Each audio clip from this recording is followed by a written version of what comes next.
So I would like to welcome everybody to our Village Green Center Public Information Meeting. I'm Nathan Till, I'm the Village Administrator. We will run through just a real quick welcome. Our agenda tonight, we'll first start with a welcome. I'll give some virtual meeting instructions, and then I will turn the time over to Rinka to make the Village Green Center presentation.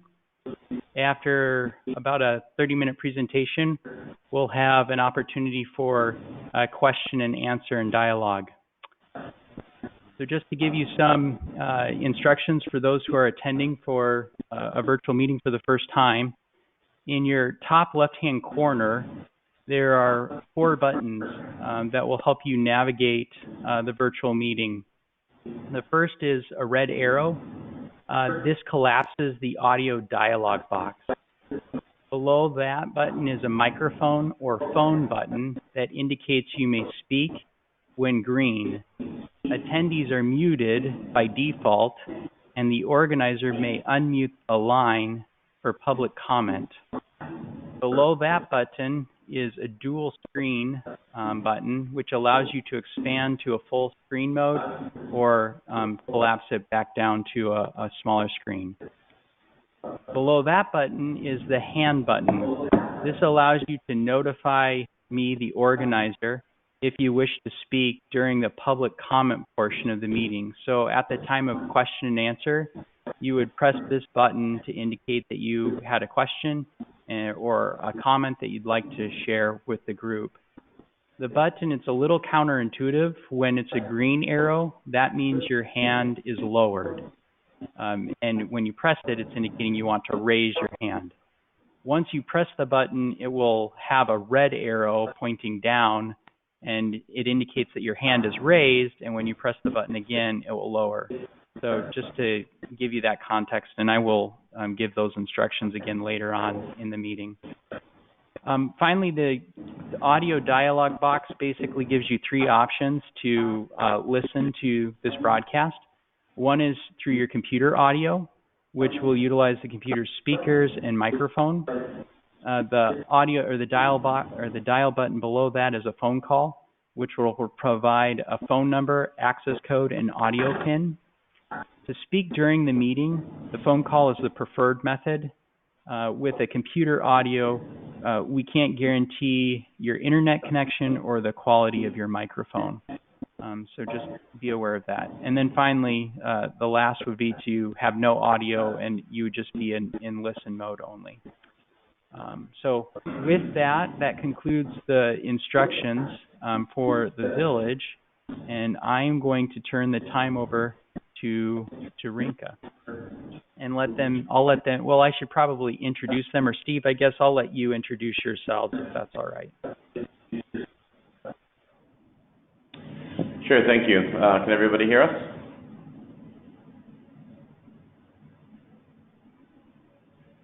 They won't be able to tell you, but yes, I can hear you. Okay. Well, good evening. Thank you for having us. My name is Steve Morales. We'll raise hands here because the video has a lot of us in us. My name is Steve Morales. I'm one of the partners here at Rinka. Going around the room, Chen, the project designer on the project, James, who's also a designer on the project, and across from me is Matt Rinka. We're very excited here to present, the concept and site plan for this development. It's been a long time in coming, and we're very excited to be a part of it. I've got a presentation here that I'll run through. There's quite a bit of information. I'll try to go through it here as precisely as I can here, but moving through the slides. There is an animation that will be a part of this as well. There is some technology limitations to that, but it will be played several times for everybody to see it as well. So if I can, I'll jump right in. So it's good to understand the overall process. As we started this process a little over a year ago, it's good to understand kind of where we've come from and where we're going. And really, what we've been tasked to work through here is putting together the overall master plan development, as well as kind of the vision, the program, which is an active participation by your community. We're currently in the process of presenting the master plan And then the next steps will include development of the PD, talking to various developers who have been showing interest along the way, going through an official approval process with each of the parcels, and ultimately construction. This is going to take some time, but we're in a kind of a great momentum portion of the process here to move this forward. It's always good to know where we've come from when we undergo such a large development process. Obviously, the community here in Pleasant Prairie has had a wonderful involvement along the way, putting together the concepts and ideas for what you have wanted to see as a community. We've taken all that information, spoken with the various groups, and a steering committee was formed from those various groups that were tasked with understanding kind of what you guys wanted to see. We've taken that information and continued to work with the steering committee and the municipality to generate what you're going to see here in the next few slides coming.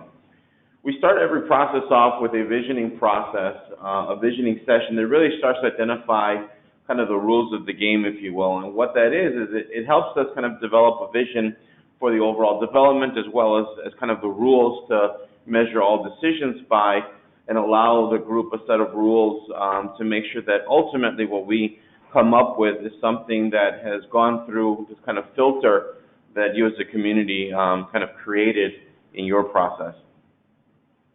And ultimately what we arrived at was a vision statement here that I'll read, which is: the Village Green Center will establish an inclusive, vibrant community core that connects people. It celebrates nature and provides compelling opportunities for sustainable development in an environment that is authentically Pleasant Prairie. Keyword there being authentic. We think it's great that you as a community have such a strong desire to preserve that, and we're happy to be part of that as we move this forward. From that, we also generated 8 essentially guiding principles, or the rules of the game. I won't read through all of these in detail, though there's more information about this on the website, which we'll talk about at the end. But it really focuses on several things that are very important for developments of this size to consider. Obviously, identity, key piece to the authenticity portion of the vision statement, is making sure that this Village Green essentially has its own identity and doesn't feel like anywhere USA. Vibrancy is very important to make sure there's a good mixture of destinations and environments for everybody to come together and participate in as we move forward.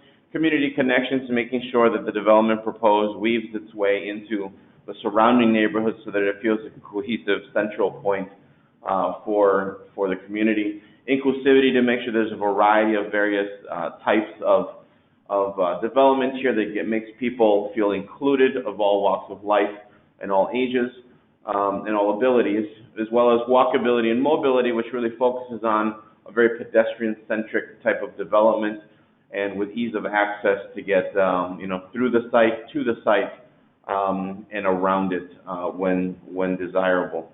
Natural connections was a major portion of this planning as well, making sure that as much of the green and the natural green landscape of Pleasant Prairie was preserved and integrated, so that it felt like this was a development within nature, not one where nature was an afterthought. And sustainability as an important role of this is to really kind of promote good planning principles that are sustainable, that promote a good use of the environment. With that, I think we'd like to open this up by playing the animation that we've put together that really encompasses all of this in a three-dimensional format, and that what we'll do is continue to then, after that, explain how the plan came together.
So as we move here forward, we'd like to explain kind of some of the concepts you would have seen just now in the animation.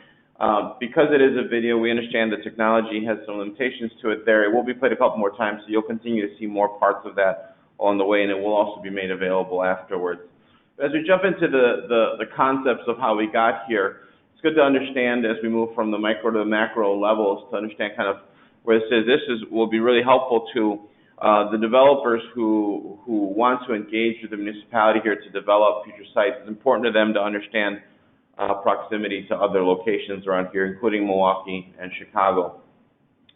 As everyone here is mostly aware of the location, the Village Green is greatly located very centrally off of 165 near the expressway.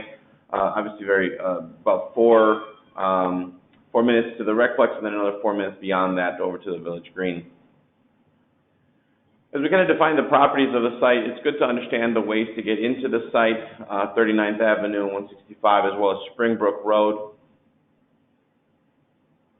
It's also good to understand how the current site works and how Springbrook Road was previously mapped, and understanding the other elements on the site, including the wetlands, the woodlands, as well as the existing infrastructure. And then how we start to look at this, we start to look at those various nodes of activation and how we want to start to program those exact concepts that the groups here in Pleasant Prairie wanted to see this development happen. And it became very obvious early on that there was some great infrastructure already in place that made a lot of sense, and there was some potential new roadway paths that would help to kind of create a great centric location that could be very destinational with development that could happen around it very naturally. So what you see here on the screen is a concept of getting from Springbrook Road into the kind of central points of the development, what we're calling the Village Green Center. The green arrows you see on the screen are about connecting various ways into that Village Green to make sure that, again, going back to those guiding principles, is a very well connected and situated site. Moving forward, connecting that location to other roadways really kind of provides that central identity, which really becomes the central green space, and getting to it and accessing it becomes that much more important to make sure that there's extensions of that into the neighborhood. And from that concept, we start to think about that as a hub and how, if that's the central destination, how do we start to plan development around it in a way that is going to ultimately provide a lot of activity and density to an area to make sure that it's activated, that it feels very pedestrian friendly, and then as it essentially radiates out to the neighborhoods, the scale starts to drop off and we start to weave into the neighborhood so that it feels like it's always been there. And from that, we've created kind of this radial road network around the site, considerate of the existing parcels in the area, as well as connections into the neighborhoods and how some of those connecting roadways would work into the site. And what we've come up here is what you'll see, a color block diagram that we use to kind of start to talk about all the different programming types that could exist around this central green. The light blue in the center is really about mixed use, which is a combination of both commercial spaces as well as residential.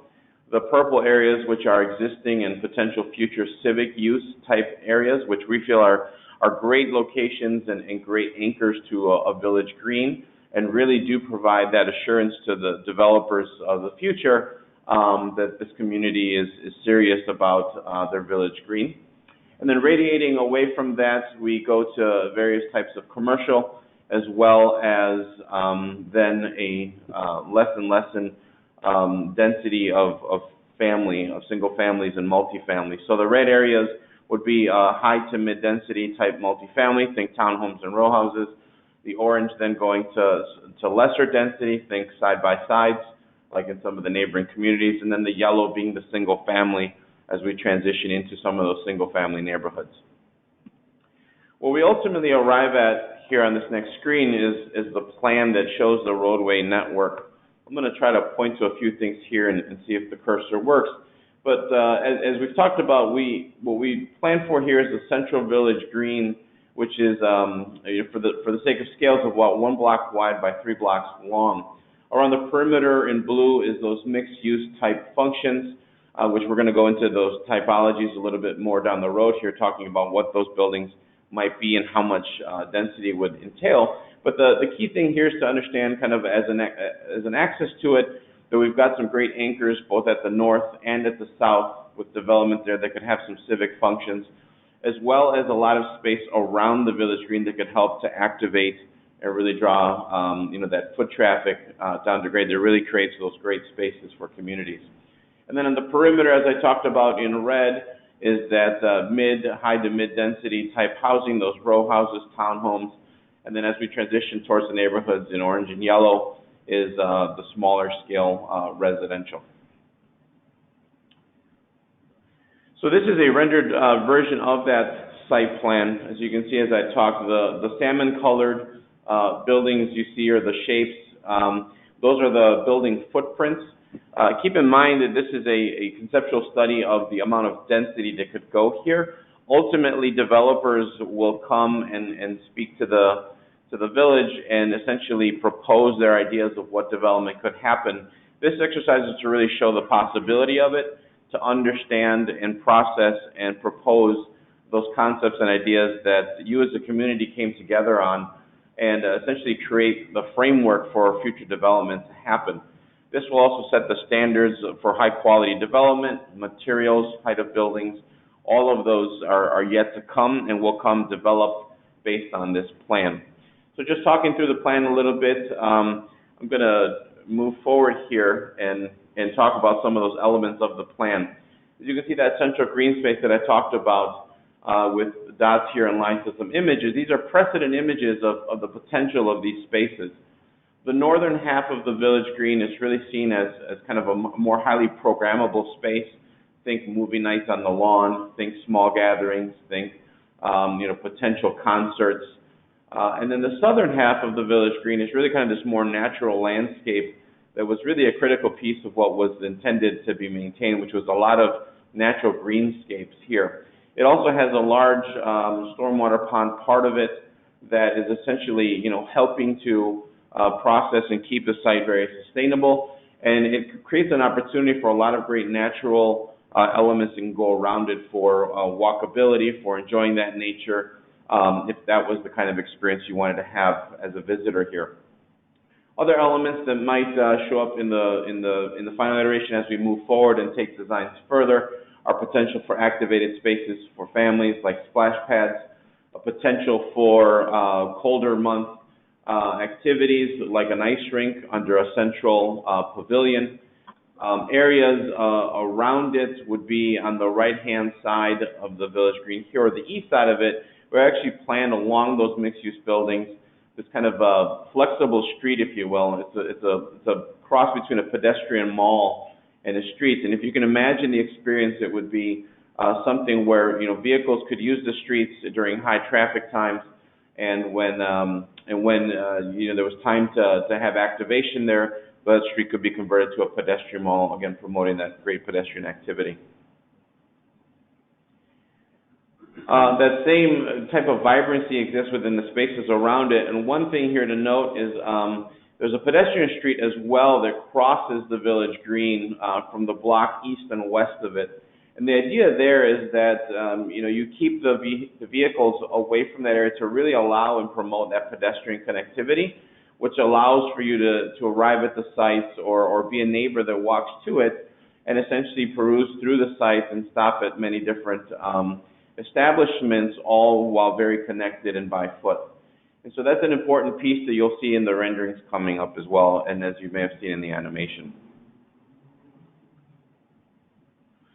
Inclusivity is key here, so there's a variety of different types of development types that are planned for, whether they're outdoor spaces for the community, has pocket parks embedded within those communities, various types of homes and various types of styles of homes and densities as well, from single family to multifamily, as well as great outdoor spaces that are going to promote some of that great activity, be great places for your visitors to arrive at, and as well as your residents to enjoy.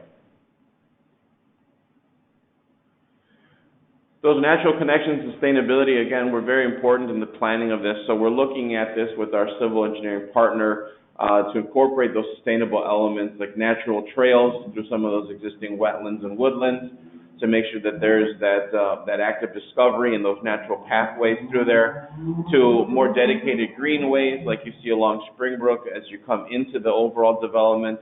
We've got a green belt that essentially winds its way through the site that allows for protected bike lanes, allows for things like sustainable features like bioswales, which is an image you see in the bottom right, as well as some great places to stop and rest and visit with some of the community members. Moving forward, we talk a lot about community connections, and I'll go into a little bit more detail on the streets coming up in the next few slides. But the orange lines you see on the screen and some of the functions you see in the imagery is essentially what we talked about early on, which was a very well-connected site that's easy to cross from the east all the way to the west, and certainly be able to do that by foot, by bike, in a vehicle, or any other various type of mobility you may have. And the idea here is to create a network that's essentially a full loop throughout the site so that every part of the overall development is accessible to patrons and visitors. Talking in a little bit more detail on the streets and roadway sections, as we work with the municipality's engineering to get a little bit more into the detail of that, what we're thinking about in the various roadways around the Village Green is making sure that we've got roadway sections, and you can see this section here is essentially a cut through the road, where it allows a great amount of distance in a way that allows for vehicles to pass through, bikes to go through and feel protected and safe, large sidewalks in front of retail areas for those outdoor dining experiences and for being able to walk down the street and cross paths, into great protected areas as well to make sure that as you're going around the Village Green, there's a sense of safety and protection around those areas.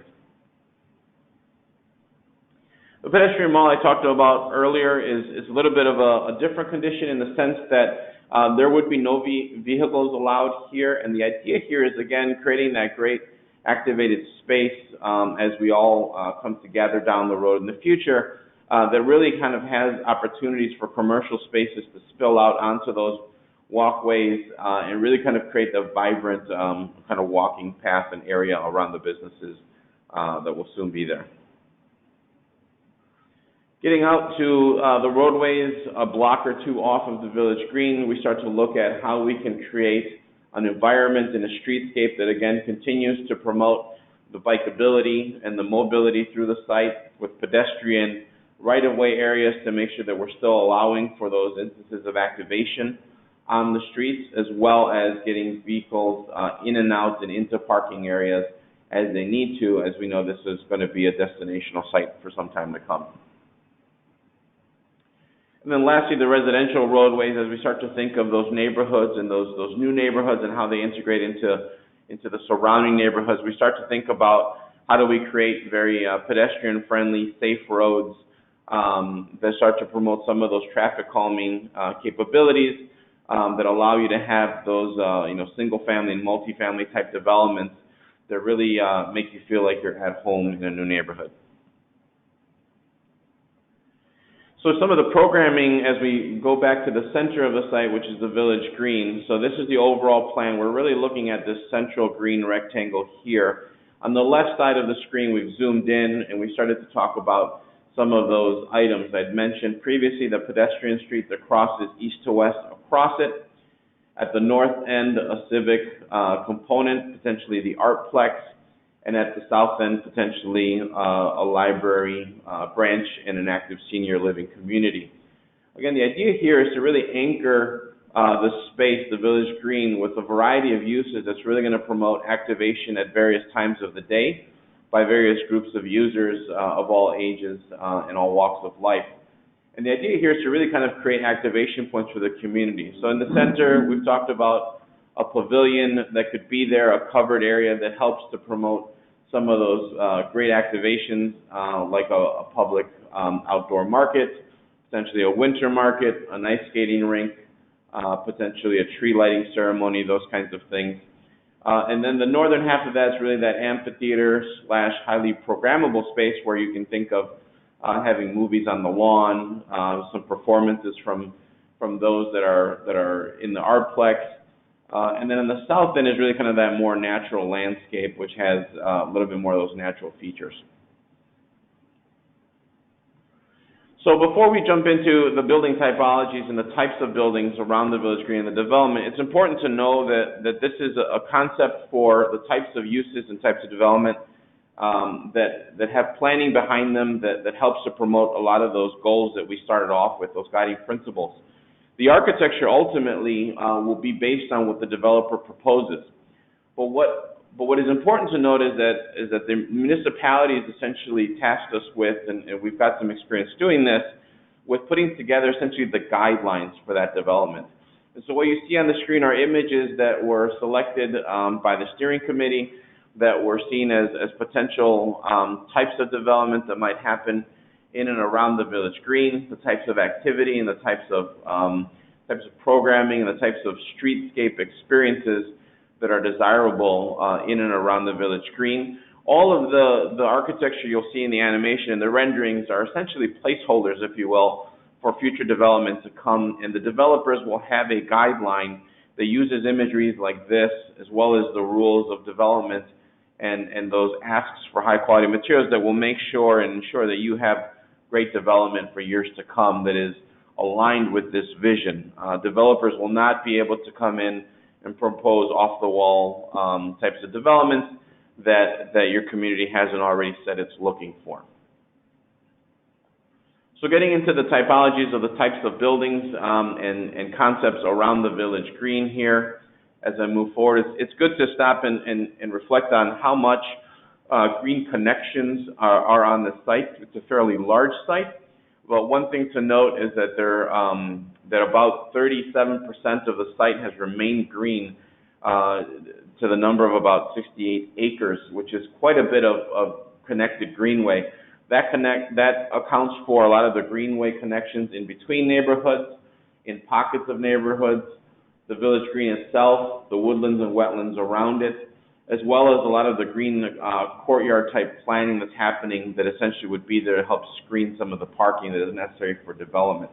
So it's a very well-connected, green-connected type of development with, again, some of those things that I talked about, like a green beltway that provides for that kind of natural landscape, that authentic Pleasant Prairie landscape that was asked for by the group early on.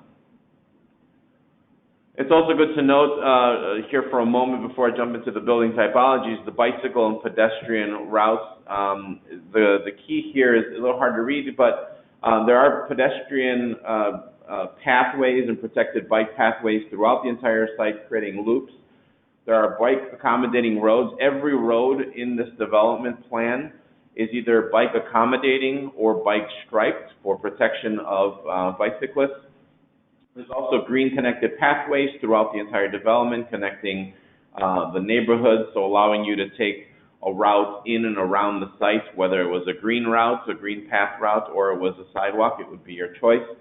And then we started talking about potential for a pedestrian bridge to cross over a little bit larger roads like 39th Avenue, as well as the potential for a future transit hub, which essentially means a way to get people in and out of the site in some little bit larger groups from, say, the Recplex, for example. So as we look at the types of building development paths that could happen around the space, what's in purple on the screen here is really kind of civic and activated spaces. Obviously the existing Village Hall and existing fire station, the potential for a future Village Hall relocation as part of the development, a potential for the Artplex at the north end of the large Village Green, and the potential for a library branch here as part of another mixed-use development, say like an active senior living development. Going around, the light blue on the screen, as I talked about in some of the previous diagrams, are the mixed-use components.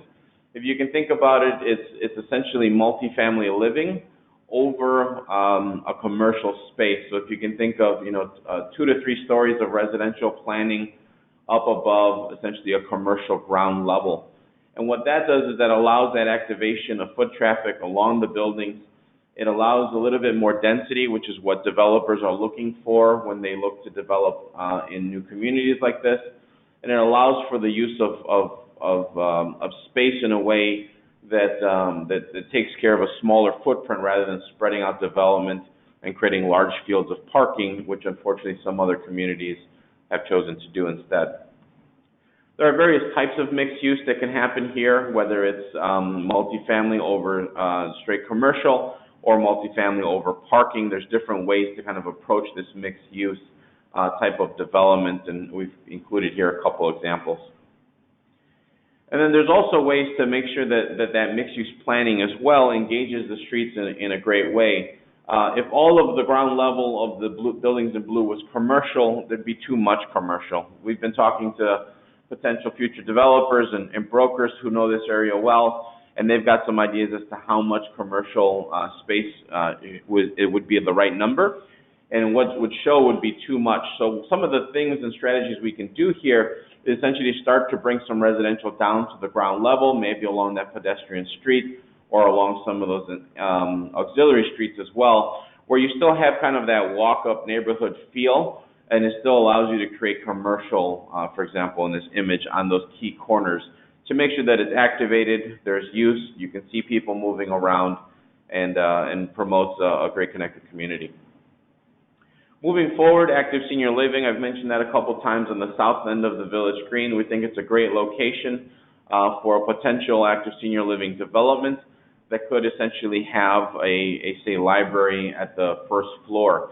The uses are great, they commingle well, and they also provide, again, various age groups to the site directly on the green to make sure that we have great accessibility and inclusivity to all walks of life and ages. Retail, commercial, and hospitality, thinking a little bit more about a potential low-rise hotel. Certainly a public market has been a use that's been brought up several times by the community groups at the early stages of planning, as well as a potential brewery location here. These uses are really there as well as for activation of the Village Green and become a great end cap to that pedestrian street that I talked a little bit about earlier.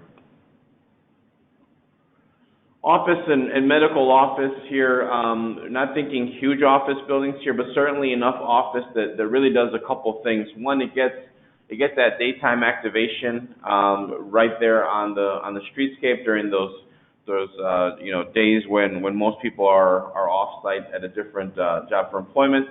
Or it allows you to do things like potentially rework the existing post office building and rehab it into an office. Those are all concepts that we feel have some merit to be on the same part of the development to really get an inclusive and cohesive type of development around the Village Green.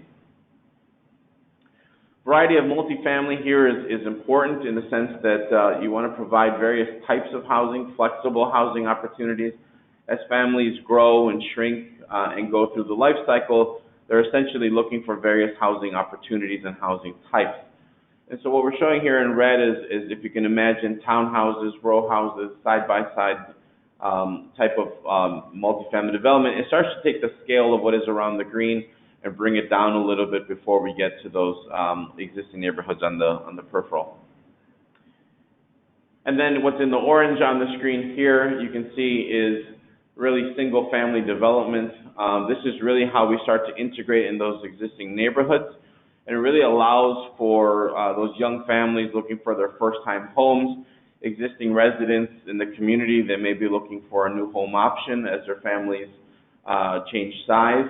And it's a way to incorporate into some of the development that's already being built or planned around this existing Village Green Center development area.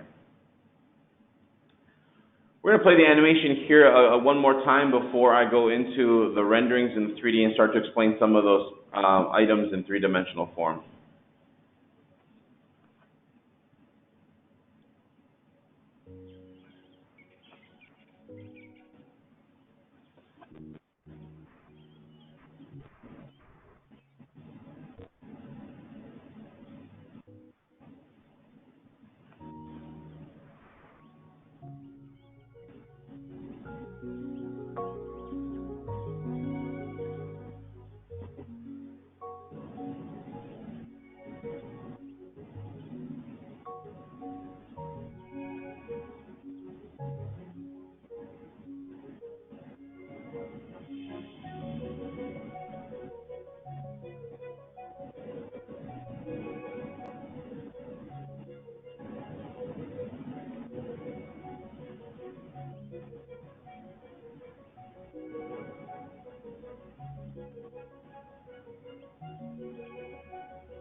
So what I'd like to do now is kind of go and look at some of those images you saw in the animation there in a little bit more detail and talk about really kind of the look and feel of the conceptual plan here. This is a view looking north and east off of essentially the newly routed Springbrook Road as you come in, talking about that potential active senior living development on the south, across from the very natural portion of the village green, the large water feature area, the central portion of the green where we talked about the potential for an ice rink, the colder months, a great place for markets during those warm months, and then towards the north end, essentially that amphitheater type space. And you can see that the scale of development that's depicted here, again, is mostly placeholders for developers to understand the vision here. Is mostly focused around the village green, and as we go towards the neighborhood, it tapers down both in scale and density to make sure that it melds well to those neighboring existing communities. This is a view down at the village green, essentially on the western side of the green, looking west towards those wetlands. So behind this area essentially would be those wetlands and woodlands. We're looking here at the potential for what would be a brewery or a market. That could be a great source of activation. As you can see in the streetscape here, we've got protected bike lanes that are off the road in some of those larger road sections, as well as great natural landscape and ways to kind of enjoy the green itself. As I move forward here, here's a shot essentially about 40 feet inward to the east from where we were just standing. This is essentially on the southern portion of the village green. You can see those natural walkways. That natural landscape, less manicured, more about enjoying the great Pleasant Prairie experience, as well as you can see the water area just to the right on this image. This is now on the northern portion of the village green, looking north and west, looking at potential amphitheater space, a little bit more programmed, a little bit more manicured, more allowing for those larger group gatherings when we're able to. Enjoying things like concerts and movies on the lawn. This is again back at the center. What you're seeing here is a depiction of a potential covered area in the center where again we could have a public market in those warm months. Again, bordered on one side by this natural landscape and on the other side by the more activated area. So you really get to enjoy kind of different aspects of the village green depending on what kind of experience you'd like to have.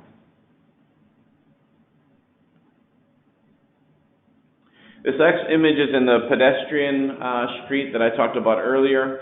Here we're essentially one block east of the village green. There's a small map on the bottom right corner here. So we're on the eastern side of the village green looking west. This is that pedestrian street where vehicles would not be allowed and would allow essentially that great connected connection from east to west or west to east with some of those great potential for activated commercial spaces on both sides, and really kind of creating a place for families of all sizes to really come together, enjoy some of that great commercial space, as well as have a great easy pathway to the village green.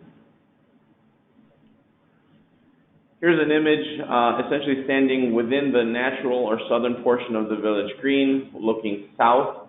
To the left of the image is essentially that pedestrian mall street that I talked about being a flexible street. It could potentially allow for vehicles or be shut down for just pedestrians. It allows that activation from those commercial spaces in the mixed-use buildings to really spill out onto that street and really become part of engaging the village green without interruption from vehicles. This is an image, again, in the southern portion of the village green, looking out over to that natural water feature that would essentially help with some of those sustainable goals that we had at the beginning. Be a great place for families to come gather. There could be outdoor dining options here as well as just pathways to kind of walk and enjoy the space. This is now over on the west side of the green, looking at, again, at that, potential for brewery, some restaurants there, and a market. As you'll see, this also has some water areas. There's going to be a variety of sustainable stormwater features throughout the development at key locations to make sure that it's handled properly. One of the last images here, I think we've got a couple to go here. This is now on the northern end of the green looking south, a little bit of a bird's eye view if you were up in the air.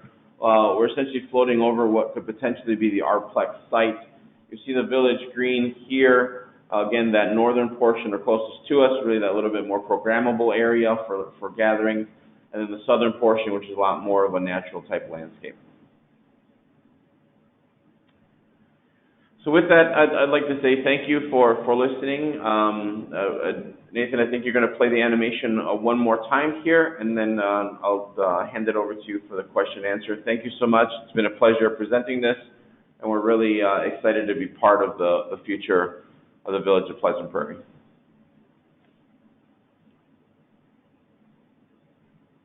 Perfect. Thank you, Steve, and to the Rinka team. We'll play the animation one more time, and then afterwards we'll open up for Q&A. Steve and his team at Rinka will be available for some questions. Just to give some guidelines again, well, I'll play the video first, and then we'll talk about question and answer. So.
So thank you for bearing with us. I think playing the video multiple times was just beneficial. Hopefully, I realize that it's a little bit choppy due to just over the internet. We will be providing access or a link. There's a web page that you can actually go and view this video and see it in its entirety, and it will be a smoother video. So with that, we'll open it up for question and answers. I have the ability to see those who have interest in making a comment or asking a question. I would remind all the attendees, if they will look to the top left-hand corner of their screen, there should be 4 buttons. The bottom button is a hand button. If you press that button, it will alert me and let me know that you wish to ask a question or make a comment. I would remind everyone to be respectful of everybody's time, that if you do have questions or comments, to keep them brief so that we can make sure that we allow everybody an opportunity that would like to ask a question or speak to do so.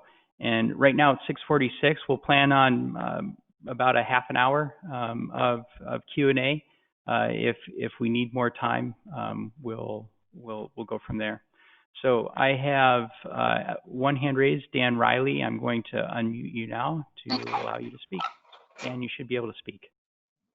Yeah, can you talk a little bit about what it would actually take from a density perspective for a developer to be interested in putting money towards something like this? What would need to be achieved from the village's perspective as far as population for any developer really to become interested in financially, backing a project to this scale?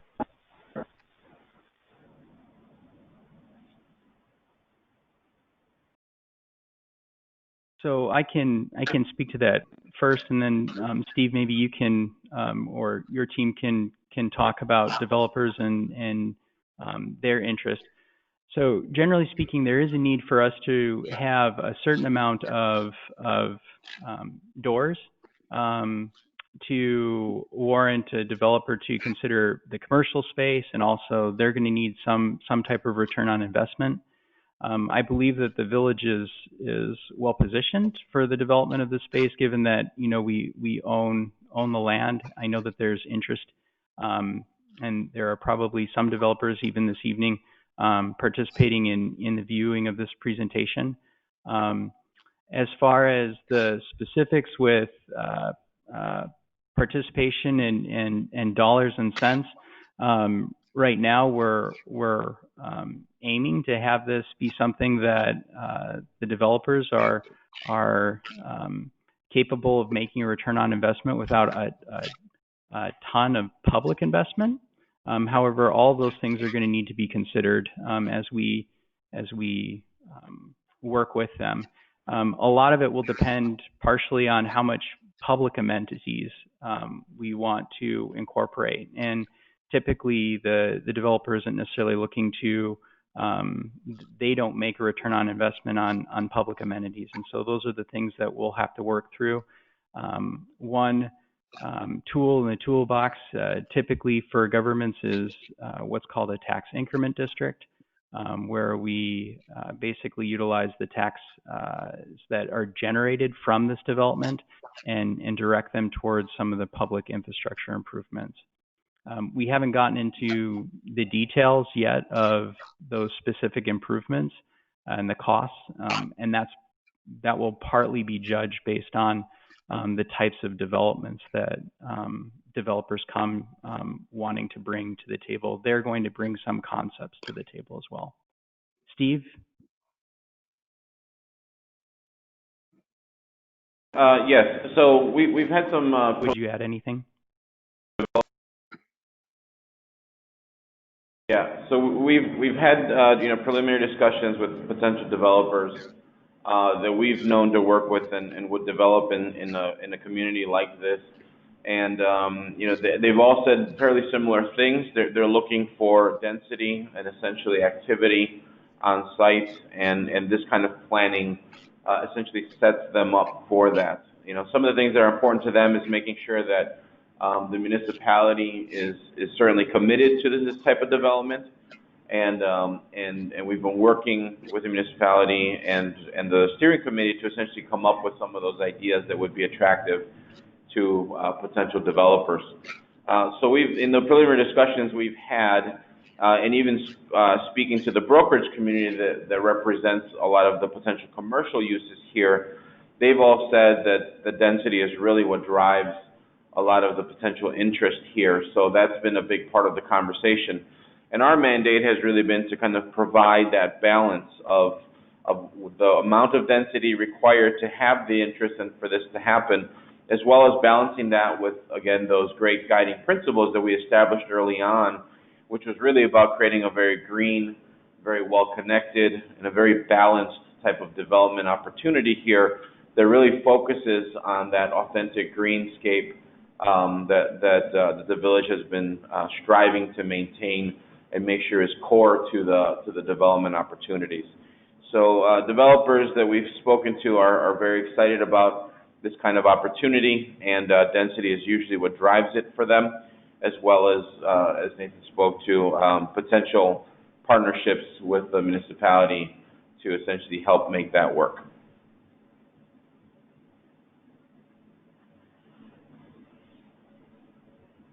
Brad Santeller, I'm going to unmute your line now. You can now speak.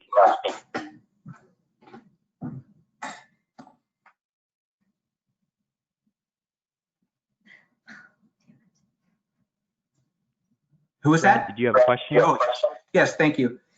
So I assume can you hear me? I assume there's a phased approach to this, and I was just wondering what some of the key timelines and milestones were as you see them today.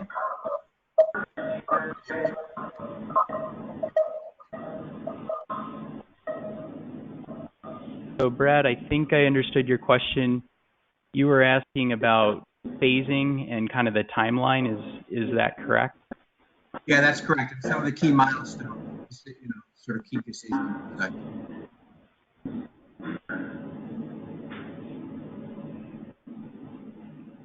Yeah, so the first milestone was for us to have this meeting, and clearly under better circumstances, we'd preferred it to have been a public, open meeting.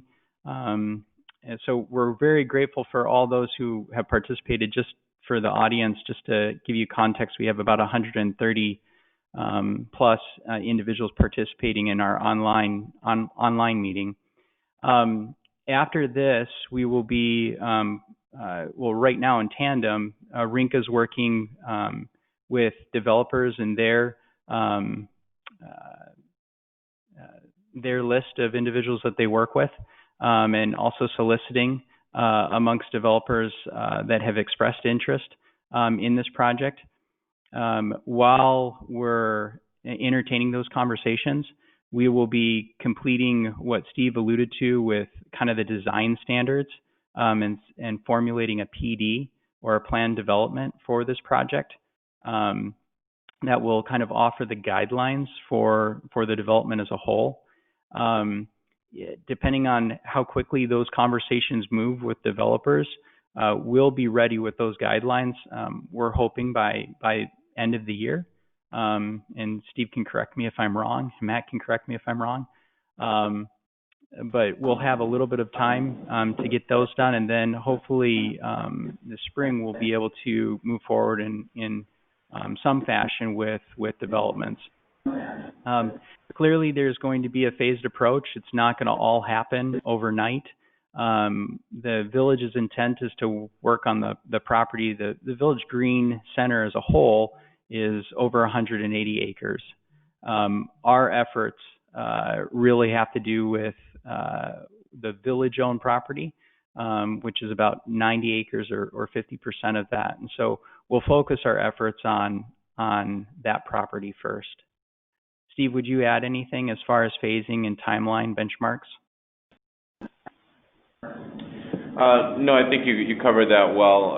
It's our goal here, and we've been simultaneously developing the PD guidelines as well as working with our civil partner to understand the topography and really account for those sustainable features that we have to incorporate to make the site work, both from an infrastructure perspective as well as those guidelines. So I think the timing that you outlined is correct.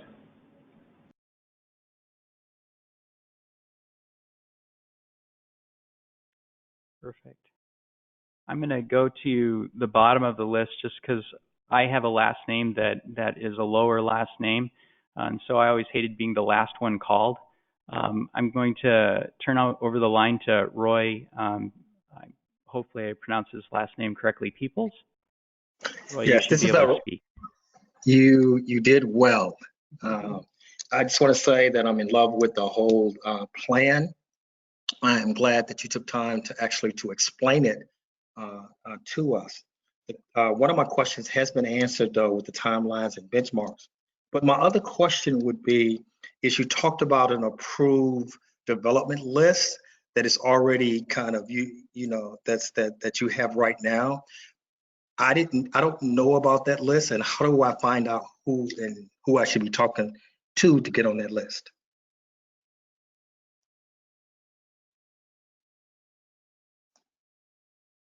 Steve, you want to take that, or Matt? Yep, so there's not just to correct maybe a statement made earlier, there is not an approved developer list. The process we've started is essentially talking to developers who have typically looked at these kinds of developments and shown interest, and essentially gauged kind of their potential asks and what they look for in successful developments like these.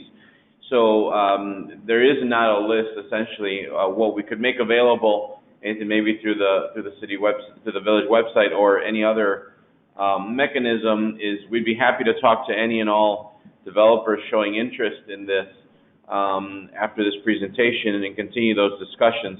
Ultimately, at the end of the day, next steps would be the developers directly working with the village to show that interest and essentially have conversations about potential next steps.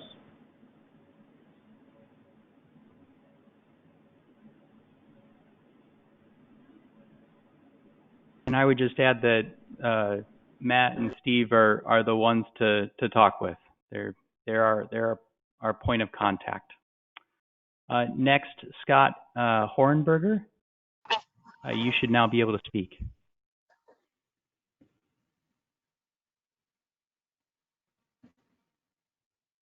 Scott, are you there? Yes. You talking to Scott Hornberger? Hello? Correct.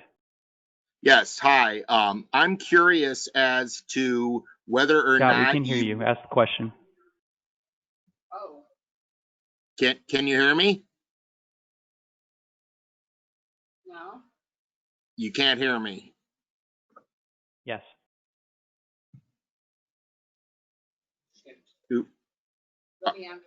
Are you unable to hear me?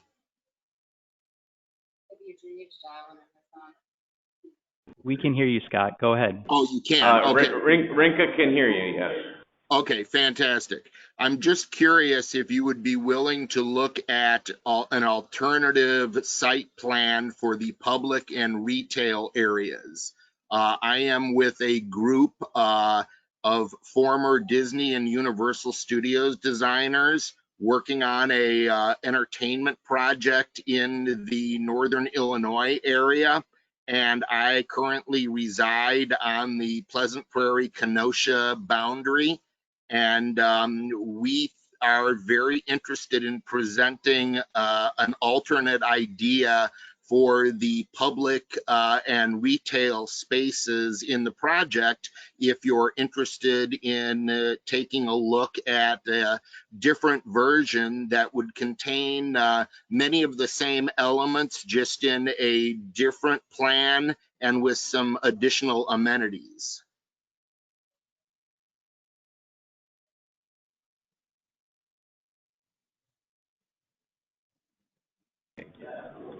So, Scott, I think what I would do is I would refer you to Matt and Steve and their team, and we can connect you with them and can talk through some of those processes. I'd be more than willing to participate in those conversations as well. One thing I want to say is that we want to be respectful to the many hours of input that was given and provided by the community as a whole, their efforts and the vision that they were trying to present. And so what I think is that by reviewing and looking and evaluating kind of some of the thoughts that you have, I think we can try to determine what things are a good fit and are good connections. Matt, Steve, anything you would add to that? Yeah, we would certainly be interested in knowing what potential opportunities are. So absolutely, we could connect with you. Scott? Fantastic. Yeah, we very much like what we've seen. We just think that we might be able to bring a different angle to it with our background in design and still meet the desires of the community while maybe providing a different aesthetic.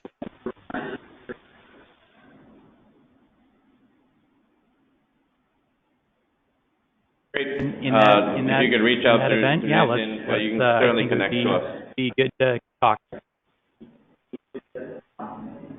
Who would I need to reach out to? Perfect.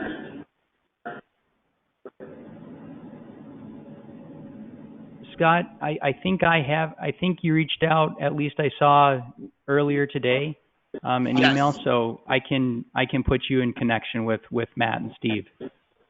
Fantastic. Thank you.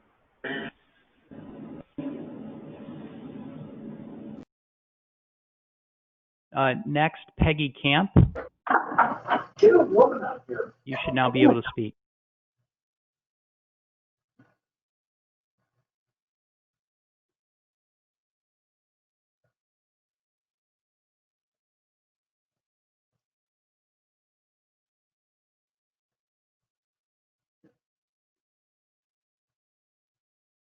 Peggy, are you there?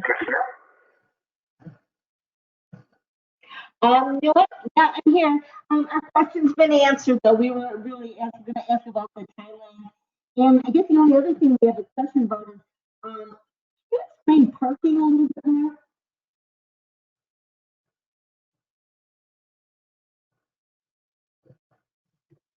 I missed that last part. I heard you saying that you had mainly a question about timeline. What was the last comment? Parking. Explain more on parking availability and where that would actually be located.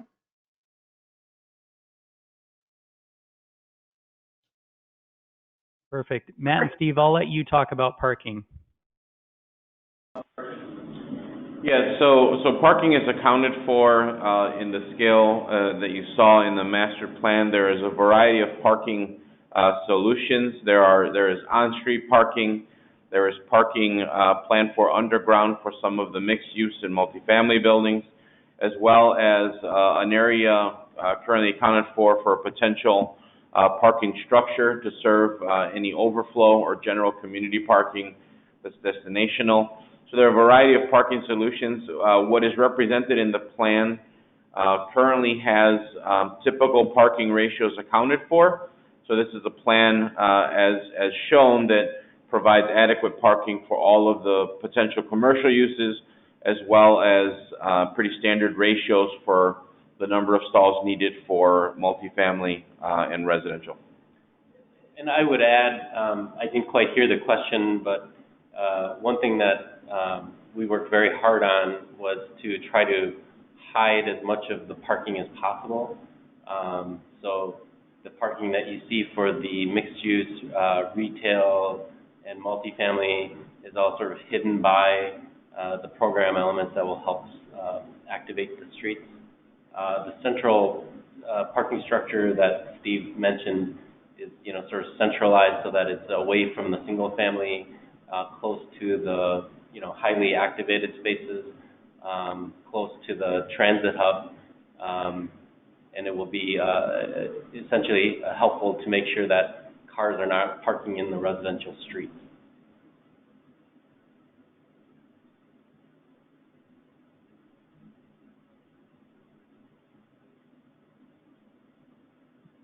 Thank you. Now, Jim Walter, your line is unmuted. Hi, my question is a follow-on to one of the earlier questions regarding what infrastructure Pleasant Prairie is committed to doing to kick the project off. I'm imagining perhaps at least some of the major roadways and the Village Green, or could you speak to that some more, please?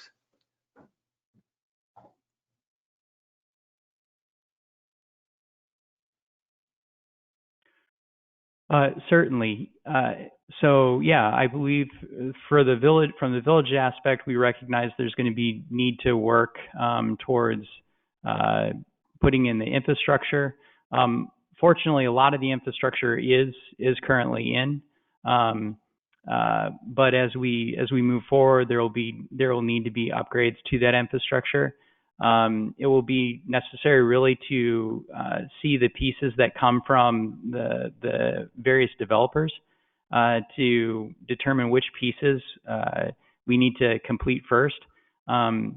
Typically, we would like to do that hand in hand, so we don't want to just build it and then hope they'll come. We want to be building it in partnership.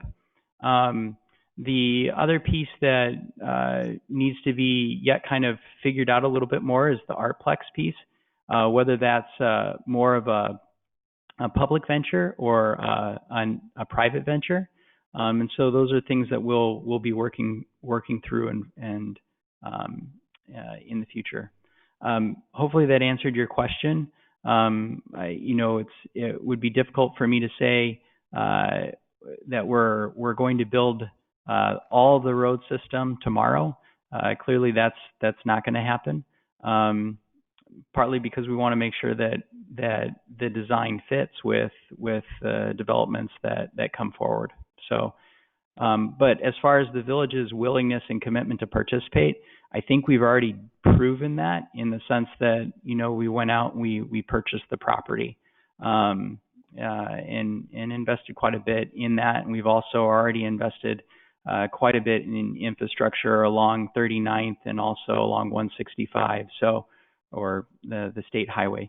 So the point is that the village is very committed to this project and wants to see it move forward. And a lot of it will be conditional as we get feedback from the developers as to which pieces we participate in the future.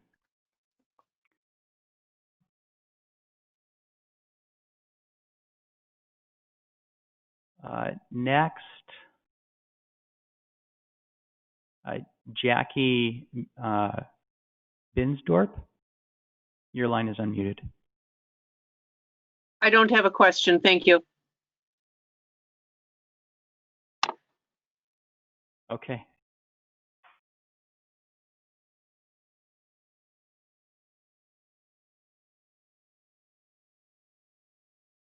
Kathy Mossman, all right, so your line is now unmuted. Okay, great. Can you hear me okay? My question is related to, you talked about how the density is a driver for a project like this, but when I look at the housing that would be surrounding this green space, it seems rather lopsided in terms of the amount of density that would be in those areas versus what's surrounding it behind it over in Hunter Ridge and some of the other areas.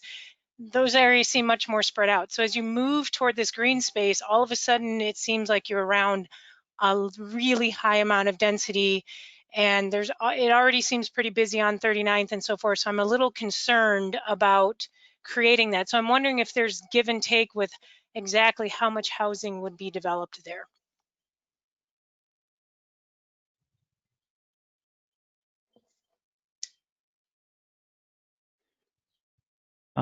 I guess I'm not quite understanding the question. Are you saying that you would prefer to see a lower density along 39th between the Village Green and 39th? On either side. I think that as you're driving down those areas, and you're going to see all these row houses right there where that farmland is on the one side, and then on the back side of where would they be? Springbrook, I guess. It just seems like all of a sudden you're coming into the center and you're going to see all this, a lot of housing. At least that's what it seems like looking at the schematic. So I have a concern that as we're calling this green space, I was on the earlier committee, so I had a different vision for what it would look like coming into this area. And it seems like there would be a lot more housing and a lot higher density than what I had originally imagined. So it seems like there's it just would seem crowded to me, I guess, in terms of coming into that area. So it's not hidden in any way. All of a sudden you come in and all of a sudden it looks like there's going to be all this housing. So I have some concerns about that. So I don't know how you can address that in terms of how that would look.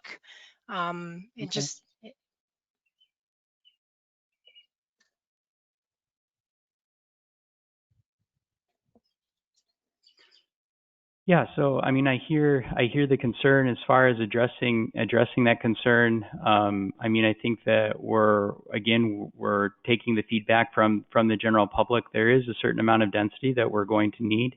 I know that as we began reviewing these things with Rinka, initially there was some discussion about upwards to I think right now doors, correct me if I'm wrong, I think there's about 1,300 doors in this area, Steve and Matt. Initially there was more. There was probably about closer to 1,700, and we've tried to incorporate more green space into the project. Clearly, if it reduces more, it will become more and more difficult to create that commercial space and area, and to attract the proper amount of development. So I guess I understand, I hear your concern, and I think that as we've worked through with the committees, and as we've worked in through the second phase, we tried to be very cognizant and tried to address those concerns as delicately as possible. One thing I will say is that from a phasing standpoint, clearly we're going from a very low density to gradually transition it to a higher density as we move forward. Steve and Matt, would you add anything else? Yes, I guess it is a balancing act. Density is something that is just required to accommodate for the amount of retail and some of the uses that were, desired by the community. To attract the right developments, high quality developments, there's sort of a minimum level of density that's going to be required. What we tried to do was to concentrate it, sort of centralized in the center of the site, so that it's furthest away from the existing single family. Certainly the traffic as something that you raised as an issue. We can't say that there's going to be less traffic, but residential in general does not generate a huge amount of traffic. And as Steve mentioned earlier in the presentation, we're going to have very limited retail, but for that limited retail to survive, we need that density of residential to help support that retail. So the general traffic may come from the retail. As a village green, for events, for the amphitheater, concerts, that sort of thing, I guess, you can have no activity and have no traffic, or if you want that kind of activity, certainly there's going to be some traffic generated by some of those events, public market, that sort of thing. So it is a balancing act. We're trying to create sort of a nice balance between a dense enough community that will attract the right development, and also maintain the amount of green space. And we feel like that through lots of hours of study and discussion, we're pretty darn close, is our feeling.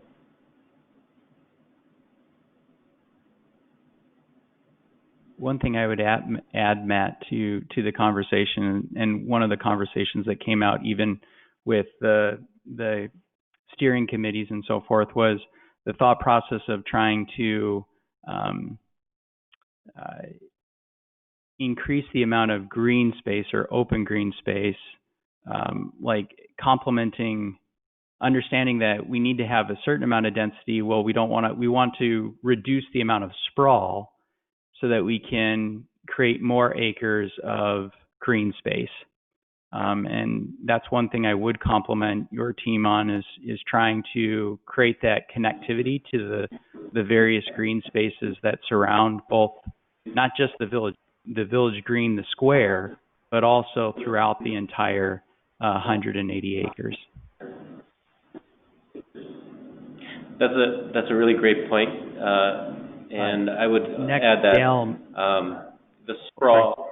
I would just add that the sprawl of all single family would, while a yard may look like green space, is not the kind of green space that I think we're advocating for, which is a lot more natural green space.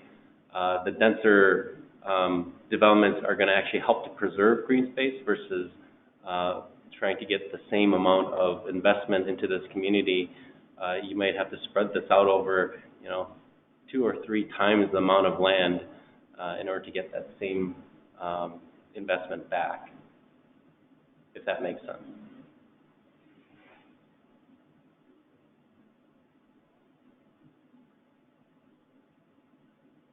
Next, Dale Milkus, I'm going to unmute your line. Yes. Can you hear me? Can you hear me? Yes. Yes, we can hear you. Okay, I was going to focus on the density of the area also. Our, density equals doors equals people. Are you talking possibility of putting 3,000, 4,000 people in this area?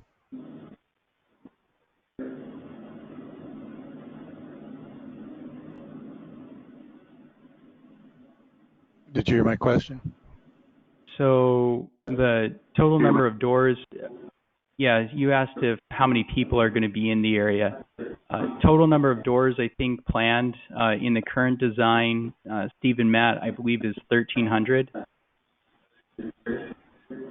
Correct. Doors equals 1,300, but that translate into people?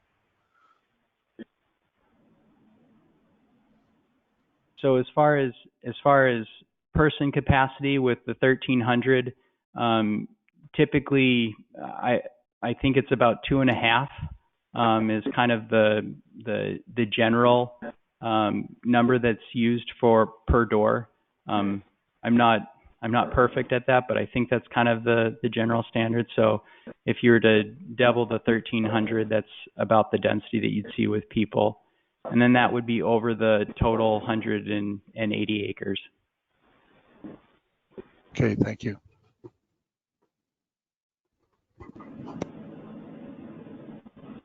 And one thing I would add is that, again, this is going to be a phased process. So you're not going to see all of this all at once. But likewise, we want to make sure that we don't, the last thing I want to see is we develop one apartment complex in the middle of the Village Green Center, right? We want to have a comprehensive design and a comprehensive plan. And we want to make sure that there's commercial, right? And there's the public amenities to the space, that the whole of the plan gets developed versus just one piece or one aspect.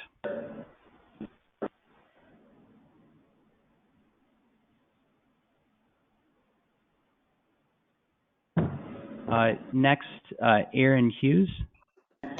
Oh, hi. When do you think that you'll have a decision on the developers? And I didn't hear the answer to the timeline.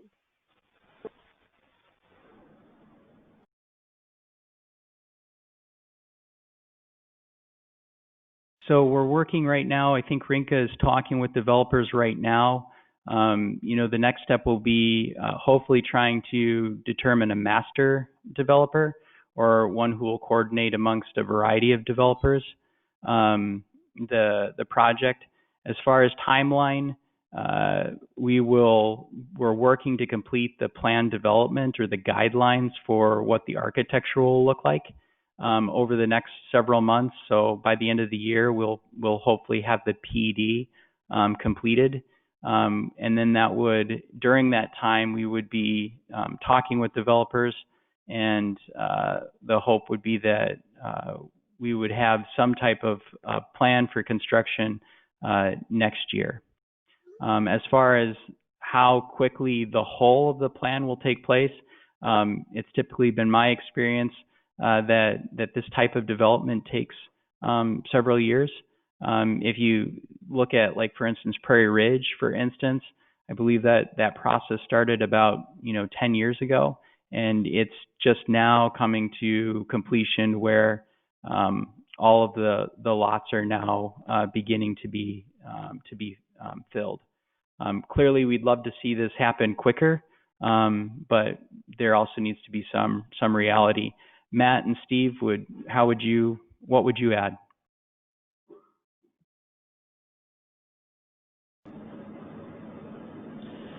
No, I think that's a great summary of it. You know, obviously developers are looking for communities to invest in that see that there's participation happening alongside them, and that the high quality level of development around them is going to essentially help their development as well. So we've started those discussions. They're going to continue on and ultimately transition to being direct with the village.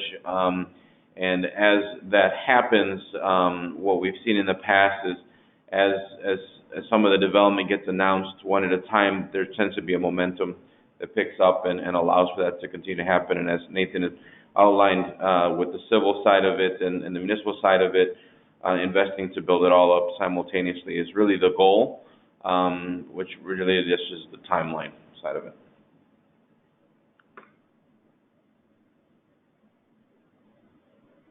So I have about 5 more hands that I see. I know that we've exceeded the 7:15, but hopefully we can be respectful and get those 5 more hands. Steve and Matt, I presume you're good with that? Okay. Jim Yes, Michner, that would be okay. you should now be unmuted. Yes, thanks, Nathan. First of all, very impressed with the master plan concept here, and kudos to the Rinka team for incorporating so many of the ideas that the village community volunteer group put forth as part of the process. To the Rinka team, do you have any idea on what types of particular pieces of development will likely be done first, what you've seen in other developments, or what some of your preliminary discussions with developers have brought up? Yes, absolutely. I would say that the highest density parcels around the village green have shown the most interest. Again, the density plays well with developers. You know, there's certainly been interest in some of the medium density housing. We've gotten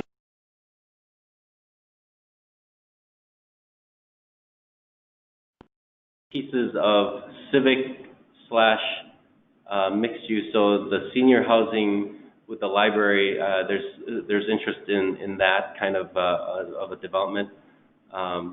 And what I would say is the response that we've been receiving from the development community so far has been tremendous. You know, I think the ability to take an undeveloped site like this, incorporate all of the sort of amazing amenities that the community has you know, worked together to ask for. It's really a tremendous opportunity to bring high quality development, high quality housing for, you know, a whole variety of people, and to provide an amenity and a richness to the village that you know, and that's the response that we've been getting from so many developers.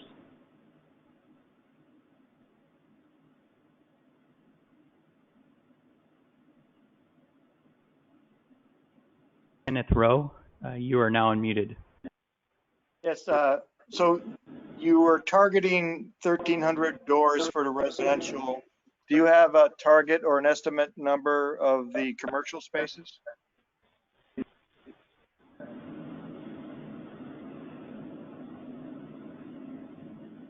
Yeah, so the brokers that we've talked to that are familiar with the area and represent a variety of both national and local commercial users believe that, you know, the target here in this area is right around somewhere between, I'd say, 35 to 50,000 square feet of potential commercial space from a variety of uses that include food and beverage, service type retail, local retail certainly, and you know, destinational or recreational retail as well. So about the right number for this size development is about 35 to 50,000 square feet. That number grows or shrinks with interest over time, but typically what we've seen is it tends to grow rather than shrink as more interest is shown.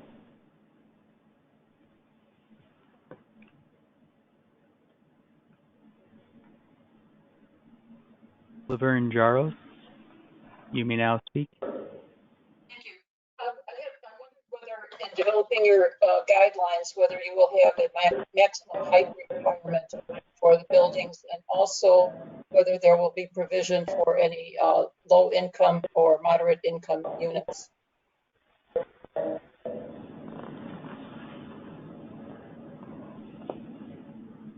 Laverne, can you ask the first part of your question one more time? You kind of came in softly.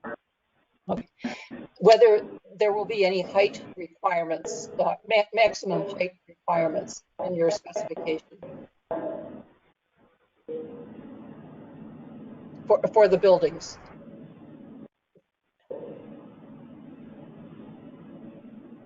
So if I heard you correctly, you were asking, are there going to be any guidelines for the maximum density? And then also you were asking regarding any subsidized housing. Was that correct? Maximum height of the buildings. How tall will those buildings be? Yeah. So the guidelines that were kind of coming out of the committee was that 3 to 4 story, with the first floor being commercial. Was kind of the guidelines that we were coming out of the steering committee.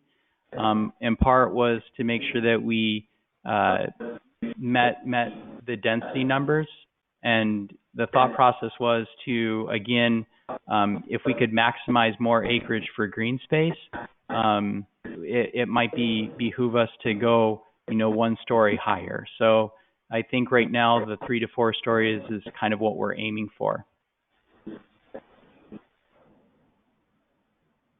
As far as I think you had asked a question about low to moderate income housing. The thought is that we would like to provide housing that meets all demographics, right? But doesn't necessarily get cheap, right? And doesn't degrade or digress in value. There are some financing instruments through TIF that allow us to participate from a village aspect that would be aimed towards housing in general. But again, those things need to be discussed in greater detail, even from a policy level at the village board level. Hopefully I answered your question. Yes, thank you. Was that sufficient? Yes, thank you.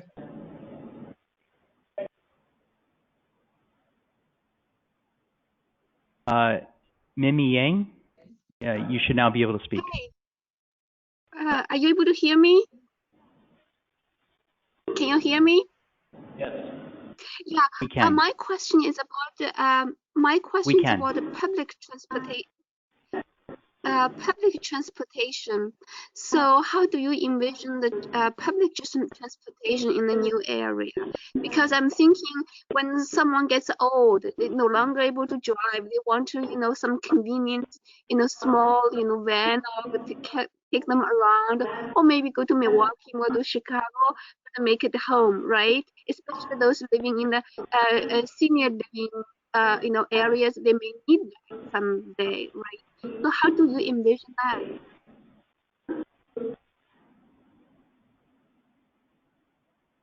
That's a great question, Mimi. Hopefully I said your name correctly.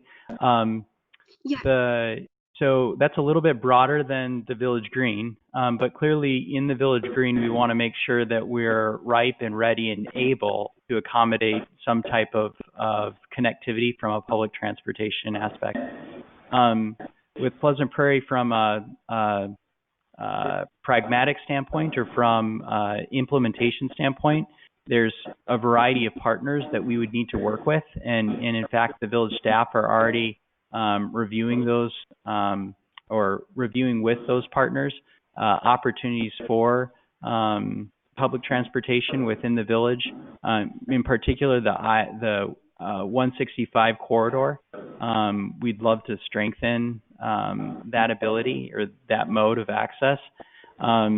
Right now, there's actually a lot of discussion about the ways that public transportation can be implemented. And so I guess not to belabor the discussion, but one thought process to incorporate in the Village Green Center was that that transit center that would offer ability for people to kind of use the Village Green as a node or a stopping place. Clearly we wanted to make sure that from a mobility standpoint also it was pedestrian friendly, etc. But clearly in order to connect the Village Green, there's not just the infrastructure, but there's also the system or the framework that you have to incorporate into the process too as well. Whether that's working with the Kenosha area transit or working with other options with like the mobile taxis and things of that nature. So those are things that we'll continue to work with and discuss. We don't have anything definitive as far as what that system will look like, but we're trying to make sure that we incorporate into our plan, the Village Green Center plan as a whole, opportunities that will afford public transportation. Matt and Steve, would you add anything to that?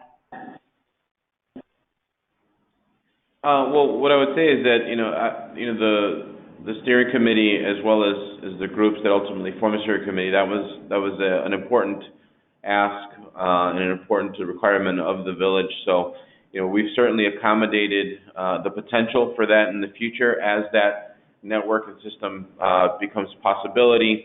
The roadways are certainly set up for that, to allow that public transportation to exist within this infrastructure, as well as we've dedicated some areas here for a potential multimodal hub or area for any of that public transportation to have a dedicated place to drop off and pick up. So we've made accommodations for it. Ultimately, it'll be a continued discussion regarding the system and the network to make that a possibility.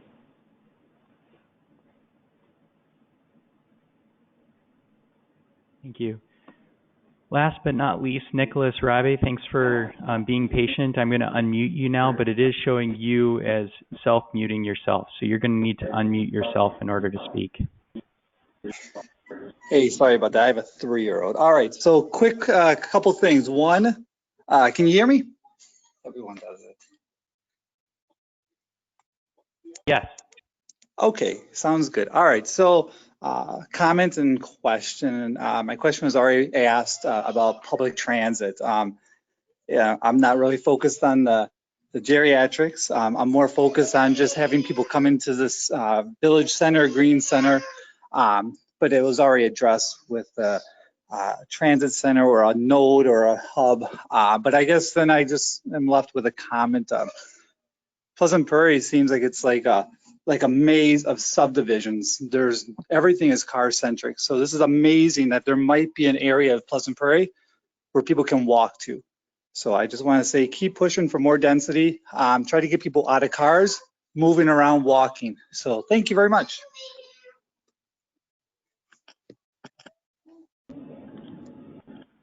Thank you. Thank you, Nicholas. Thank you. Well, with that, that concludes our question and answer. Again, just a closing comment. Matt and Steve, do you want to say anything in closing, and then I can close this up? Well, thank you for allowing us to be a part of this process and to present the concept this evening. We're very excited and very fortunate to be a part of this process. So thank you so much for that. Yes, thank you so much, and we certainly agreed, and thank you to understand you and the gravity of this kind of project. So, yeah, thank you to you, Nathan, and the city staff and everyone that's been involved.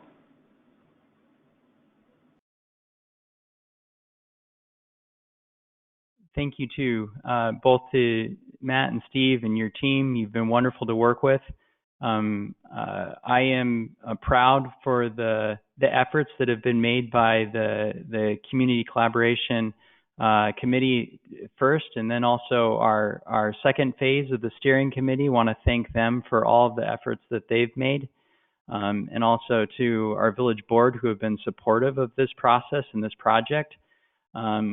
To all those listening, we will make available the video and also additional materials online. If you have any questions, feel free to reach out to either the Rinka team or village staff. We'd be more than willing to answer those questions. And again, thank you for participating, and have a wonderful night.